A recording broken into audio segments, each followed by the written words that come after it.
पाकिस्तान ये जानता है कि वो भारत से युद्ध के मैदान में नहीं जीत सकता, इसलिए वो सोशल मीडिया और पाकिस्तान के टीवी चैनलों पर प्रोपेगेंडा चलाकर हास्यास्पद दावे कर रहा है।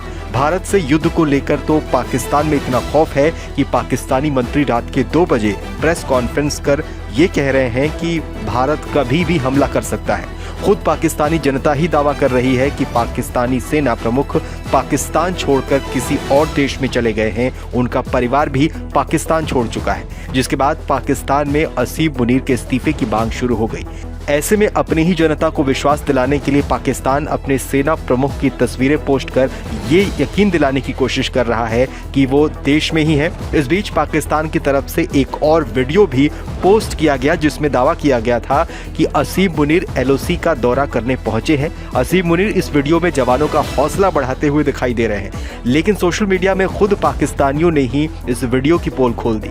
वीडियो जिसमें असीम मुनीर LOC का दौरा करते हुए नजर आ रहे हैं, वो साल 2022 का वीडियो है। वीडियो को पाकिस्तान में खूब शेयर किया जा रहा है। पाकिस्तान की एक पत्रकार शर्मिन खुर्रम ने वीडियो शेयर करते हुए लिखा कि सेना प्रमुख जनरल असीम मुनीर ने हमारे सैनिकों का मनोबल बढ़ाने के लिए बिना किसी पूर्व सूचना के नियंत्रण रेखा का दौरा किया।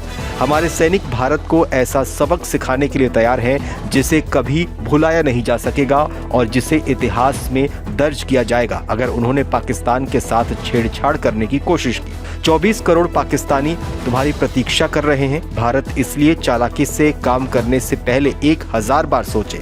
लेकिन आपको बताएं तो ये वीडियो 2022 का है, जिसे शेयर कर अब पाकिस्तानी झूठी डींगे हाँक रहे हैं और भारत को खोखली धमकी दे रहे हैं। पाकिस्तान के दूसरे मंत्रियों की तरह ही गृह मंत्री मोहसिन नकवी इस बात पर हो हल्ला कर रहे हैं कि भारत पाकिस्तान पर हमला कर सकता है। वो पश्चिमी देशों से बार बार भारत के हमले की संभावना को बढ़ा चढ़ाकर पेश कर रहे हैं। हाल ही में उन्होंने कहा कि भारत पाकिस्तान पर हमला कर सकता है और अगर ऐसा हुआ तो पाकिस्तान दोहरी शक्ति के साथ इसका जवाब देगा।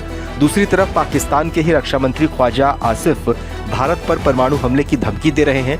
वो ये बात भी स्वीकार कर रहे हैं कि पाकिस्तान का आतंकवाद को सपोर्ट करने और टेरर फंडिंग का लंबा इतिहास रहा है। पहलगाम हमले के बाद ब्रिटेन की न्यूज़ एजेंसी को दिए इंटरव्यू में पाकिस्तानी रक्षा मंत्री ने कहा था कि पाकिस्तान 30 सालों से इस गंदे काम को अमेरिका के लिए अंजाम दे रहा है। इस दौरान उन्होंने कहा था कि पाकिस्तान हाई अलर्ट पर है और वो अपने परमाणु हथियारों का इस्तेमाल भी तभी करेगा जब पाकिस्तान के अस्तित्व पर सीधा खतरा होगा। उन्होंने युद्ध का हाइप बनाते हुए कहा था कि इसकी बहुत संभावना है कि अगले 2 से 3 या फिर 4 दिनों में युद्ध हो सकता है। भारत पहलगाम हमले के लिए पाकिस्तान को जिम्मेदार बता रहा है। पाकिस्तान के प्रधानमंत्री शहबाज शरीफ ने भारत के इस आरोप के सच और झूठ का पता लगाने के लिए एक अंतर्राष्ट्रीय जांच की भी मांग की है। एक तरफ जहां शरीफ जांच की मांग कर रहे हैं, तो वहीं दूसरी तरफ पाकिस्तान ने पहलगाम हमले की जिम्मेदारी लेने वाले संगठन का बचाव भी अब शुरू कर दिया है। पहलगाम हमले की जिम्मेदारी लश्कर-ए-तैयबा से जुड़े संगठन TRF ने ली थी। पाकिस्तान के उप प्रधानमंत्री और विदेश मंत्री इशाक डार ने हाल ही में देश की संसद में खड़े होकर बड़ी ही बेशर्मी से कहा कि उन्होंने निंदा प्रस्ताव से TRF का नाम हटवा लिया है। मंत्री ने कहा कि प्रस्ताव में हमले के लिए TRF को जिम्मेदार बताया गया था, जिसके बाद पाकिस्तान ने प्रस्ताव पर साइन करने से इनकार कर दिया था। पाकिस्तान के मंत्री ने कहा कि TRF हमले में शामिल है, इसके क्या सबूत हैं और बगैर सबूत के किसी भी संगठन का नाम प्रस्ताव में नहीं लाना चाहिए। इसके बाद UN के प्रस्ताव से आतंकी संगठन का नाम हटा लिया गया। ये तब हुआ जब खुद TRF ने पहलगाम हमले की जिम्मेदारी ली। मंत्री के इस बयान से पाकिस्तान के उस प्रोपेगेंडा की पोल खुल गई है जिसमें वो झूठी बातें कह रहा है कि हमले में उसका कोई हाथ नहीं है और इसकी अंतर्राष्ट्रीय जांच वो चाहता है। गर्मियों की छुट्टी होने वाली थी, मेरे पापा आने वाले थे, तो हम लोग सभी खुश थे। तो मैं एक बेड पे चढ़ के डांस कर रहा था, लेकिन वो पहले ही आ गए। फ्रीज